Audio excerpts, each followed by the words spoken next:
implying that I think that knowing is the enemy of belief.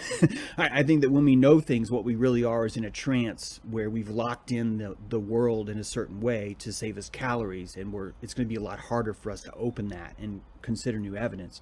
So what I'm getting at is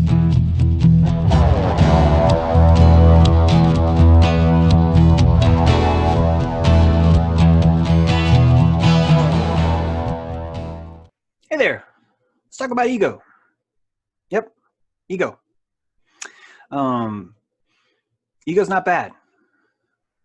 Stop calling it bad. Stop saying check your ego. Stop telling you've got too much ego in that. Stop telling people that their ego is bigger than so and so. Stop calling narcissists people with too much ego. Stop implying that ego itself is anything that could be bad if you have too much of it. Ego is gas, gasoline, petrol in the tank.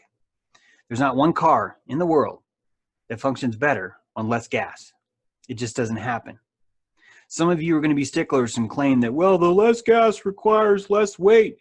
If you're traveling around the world and you only have a little bit of gas, you're going to be nervous the entire time. Am I going to run out? And that nervousness is what society requires from you to maintain psychopathy. That's why they tell you ego is bad, because they need you to remain inside the psychopathy. The best analogy here is gasoline in the tank. Picture yourself wandering through the streets in a car and the empty tank light is on 24/7, where you have no idea what next hill you're going to run out of gas on. You enter into a state of limbic shock. You become a reptilian. You triune brain evacuates and you become your central core. You are in fight or flight. And that state becomes a natural form of just business as usual. Your ego is gas in your tank. And we are taught from a very young age to take a rusty screwdriver and shove holes in our tank. And we're told that it makes us more humble. We're told that it makes us nice people to wander around with no gas. We're insisting that anyone who does have gas is the bad guy. And I'm here to tell you it's exactly the opposite. When you look at someone with rampant malignant narcissism, you are looking at someone that has no ego in their tank. It makes them desperate. They are so desperate that they will suck on a hose that they've stuck inside your vein and drain your gasoline in broad daylight and tell you they're helping you. That's not what a full tank does. If someone has a full tank of gas, they're not out siphoning gas from other people. If anything, they are pulling gas from their own tank and giving it to you. So having a better ego makes you kinder, more generous, more empathic. When you're inside your cockpit and you're looking down at your gas meter and it says you're on empty, you are not looking outside. You're not seeing a crosswalk and an old lady trying to cross the street. And if you do see that, you're going to speed up because you're afraid if you stop for this lady and wait for her to cross the street, you're going to run out of gas. Society wants you to run out of gas all the time because someone who's almost out of gas is completely predictable. They will only function on streets where there's a gas station every 2 miles. They will never take a street where there's like a 20-mile stretch with no gasoline. That is the zeitgeist.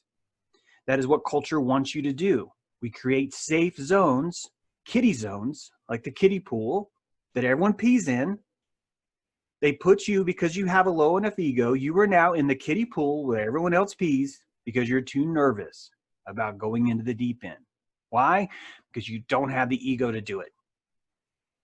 Ego is your life force. It's a plasma. It's a pranic plasma that comes from you. And you need to improve yours. How? You got to stalk yourself.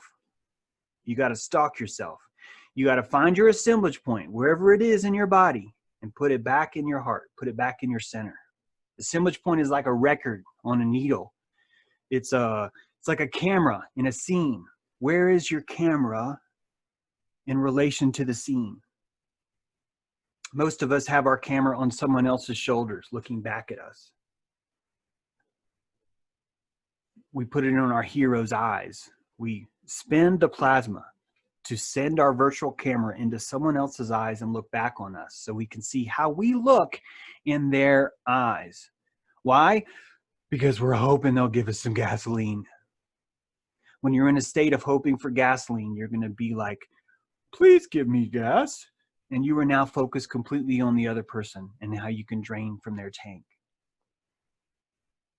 Having low ego makes you a mean person. Having a big ego makes you a kind person. Society will not function if all of us have healthy egos in the way that it does right now. Why? Because the psychopathy would starve to death. It would become expensive for people to be psychopaths because you have enough ego to stop the car and get out and say this pothole is unacceptable, or this strip of nails here to pop my tires is unacceptable. And I have enough gas where not only am I going to stop, I'm going to get out, I'm going to move it out of the way for the next person because I have enough ego for that. You have to have ego if you're going to survive in this world. You have to have ego if you're going to be on a search for truth. If you want alchemy, if you want to be an alchemist, you're going to have enough ego to transmute things. When you have enough ego when someone insults you, it doesn't even hurt. It actually feeds you. You see someone's insult and you can have empathy for them and go, oh, you're just having a shitty day. I can tell. Look at your posture. Look at this. Look at that. You're able to empathically find a way to help this person, even though they're insulting you. Even though they're insulting you. This is the power of prana. This is the power of belief. This is why I wrote a book, The Technology of Belief. It's why I keep telling you guys to buy it. Because if you bought it, this stuff would really help. It wouldn't just help you, but it would help your neighborhood. It would help everyone around us. It would help all of us elevate because we wouldn't be shaming everybody about how important it is that we shoot each other's ego in the foot. We wouldn't be walking around going, what are you doing with a full tank of gas, asshole? Empty that shit right now. And so as you fill your tank, you're instantly going to feel the pains and arrows from other people going, what the fuck are you doing building your tank? And that's your fault. That's not their fault. That's your fault. Why is that your fault? Because you established the prana economy with them a long time ago by implying that you would agree to walk around or drive around on an empty tank. And if you agree to do that, you're going to make other people in empty tanks feel more comfortable. Why? Because you're going to act in a predictable way.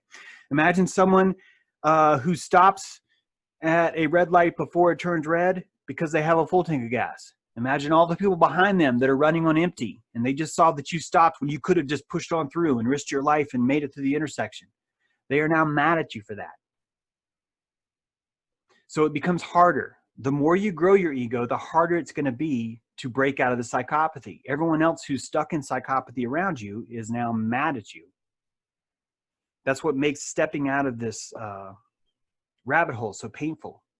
The longer you've established a prana economy with others around you, the harder it's going to be to break it, the more calories you're going to have to burn.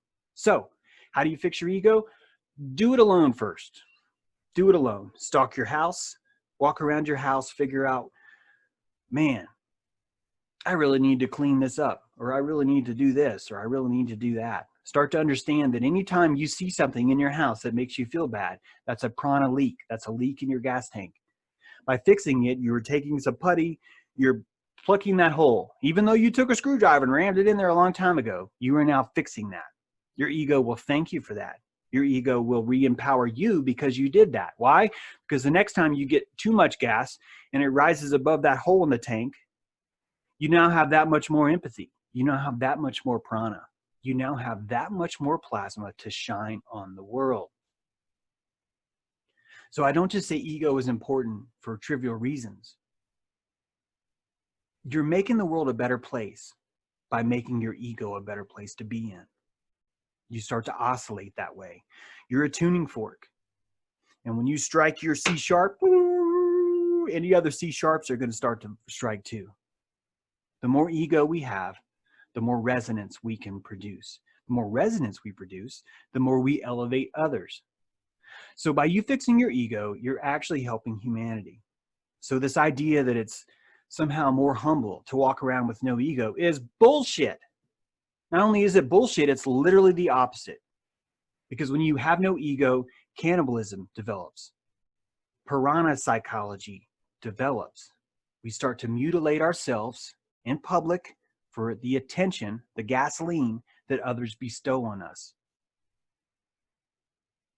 This is slavery economy.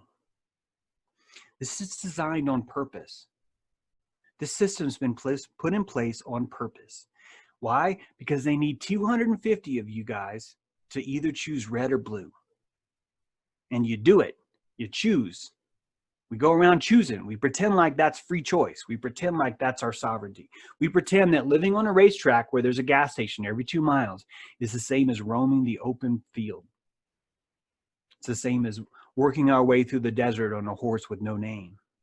Two totally different worlds. Sovereignty is dangerous. Sovereignty makes you feel alive.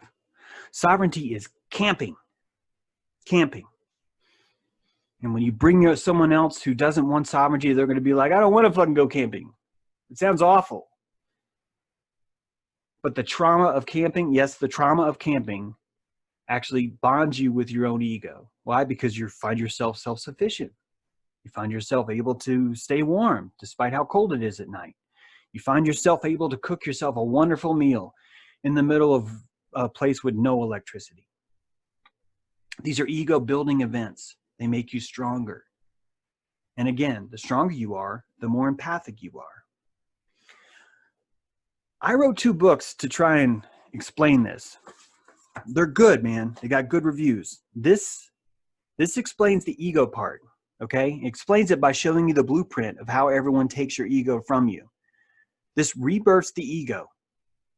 Once you patch that fucker, you're going to have a full tank and you're going to be wandering around going, who am I? Who is this new person that's inside of me? Patch the ego. That's the first step. That's what this book does. 47 different blueprints exposing just how they try and drain your ego every single time. They do that so society works the way it does. This fixes that. This one, this shows you the importance of belief. It shows you that belief is a finite force inside you, a plasma. Your attention. You can only give your attention to one thing at a time or one person at a time. Even if you're in a crowd of 1 million people, you could only make eye contact with one of them at a time. Right now, I'm choosing to invest my attention in you, in this video. I want you to understand just how powerful your plasma is, just how powerful your attention and belief are. Because once you understand that, you start to understand that you are walking around with a commodity that is worth a lot of money to the world. The world wants your attention. All of advertising is based on eyes. All of marketing is based on eyes. Why? Because attention is just that valuable. This book restores that. It shows you the technology of belief, not only how it works against you, but how it works for you. Some serious magic in here. I want you guys to buy my books. Why? Because we're making a film, and the film's going to be badass. But in order to get the film, I need to get an editing station, a computer. We can make this together. Be badass. And every time you see it, you'll feel power too from this. Because you'll remember this conversation about ego, and it'll make your spine stand up a little bit taller. You'll be that much more empathic with your boss, your son, your wife, your daughter, your coworkers, your friends, your animals, your plants, your mom. Hi, Mom. Rekindle your ego, find your tank again, restore it. You don't have to buy my books to do it. You can do it yourself. Just listen to all these free videos that I talk about it. But do it. The world needs you. We need you right now. We need you to have a strong ego. We need you strong like bull. We need that. The world needs that because right now we're falling for bullshit. Right now, none of us are penalizing anyone else for lying. Right now, it is profitable to lie to us. Right now, it is profitable to create racetracks where there's a gas station every 2 miles. We can stop that. Some of us already are. I see you guys. You're kicking ass. So am I. That's why I charge silver. Charge your silver. reinvigorate your ego, find your plasma, and buy these books so we can make a movie. This movie's pretty kick-ass. Check the description for more information. You guys have a great day. Remember the Alamo. Get that ego up. Get it up. Get it up. Get it up. People need it. People need your ego. Your kids need your ego right now more than anybody. If you don't have kids, the kids that may be coming, I don't know. Do it for yourself. Most of us don't do things for ourselves. So now I'm trying to appeal to you to do it for others. That's wrong. Do it for yourself. By oscillating for yourself, others will benefit from that too. Have a great day.